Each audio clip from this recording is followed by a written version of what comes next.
الشيطان الرجيم. بسم الله الرحمن الرحيم. يا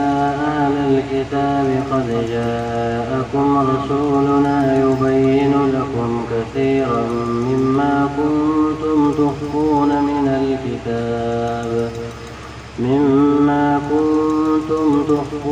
من الكتاب ويعفو عن كثير. قد جاءكم من الله نور وكتاب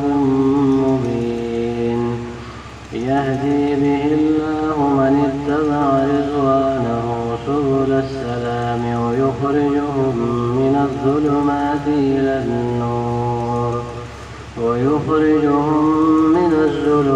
إلى النور بإذنه ويهديهم إلى صراط مستقيم. بدي 15 نمبر آیت کی یهودیانو او عیسایانو ته دعوت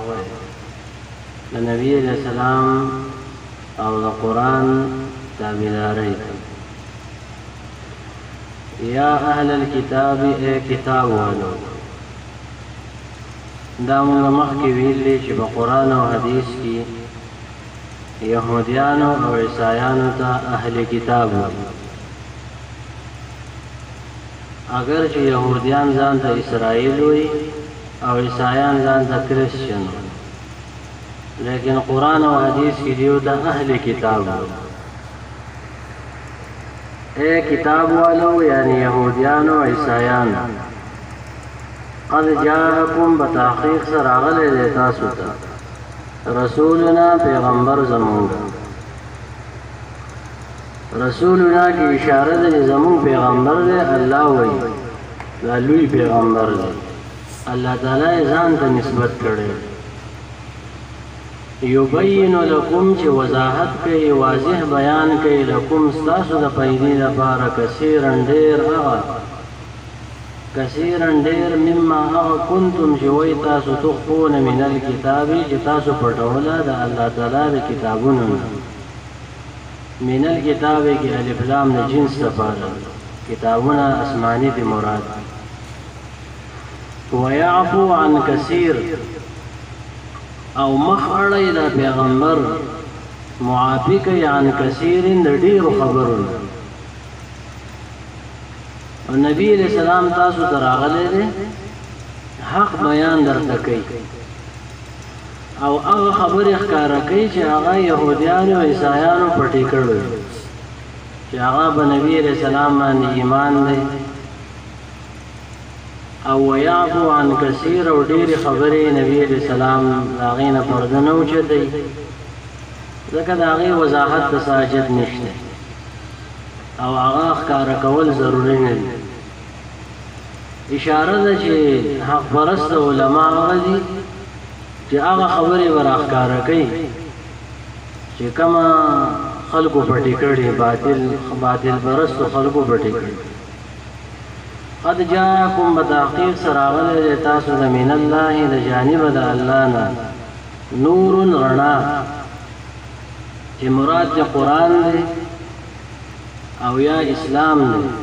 او یا نبی علیہ السلام دی. وکتاب، او راغلی دی تاسو د کتاب مبین ښکاره، چې احکام ښکاره دي. یا مبین معنی ښکاره کوونکی دی احکام لره. نو نور قرآن ته نور ویلی کېږي، او اسلام هم نور دی، او نبی علیہ السلام هم نور دی. نبی علیہ السلام ته چې نور ویلی کېږي نو معنی دا ده چې الله تعالی د نبی علیہ السلام په وجه باندې ډېرې خبرې راښکاره کړي. دا د نبی علیہ السلام صفت دی. نبی علیہ السلام بشر دی، رجل دی، سړی دی او انسان دی، او نور د نبی علیہ السلام صفت دی. یهدی، الله تعالی هدایت کوي، به په دې قرآن باندې یا به بدی پیغمبر باندې الله من هغه چاته اتبع رضوانه چې هغه تابعداري کوي طلب کوي د الله تعالی رضا قرآن خو هر چا ته هدایت کوي او دلته د هدایت نه مراد دا دی چې توفیق الله تعالی هغه چاله ورکوي چې بچا کې انابت د سمې لارې توفیق الله تعالی هغه چا ته ورکوي چې په زړه کې انابت په زړه کې دا غواړي چې زه الله تعالی ته ورسېږم سمه لار وپېژنم نو یهدي هدایت کوي به به د قرآن سره الله من هغه چا ته اتبع رضوانه چې طلب کوي د الله تعالی رضامندیا سبل السلام د څه هدایت ورته کوي د لارو د سلامتیا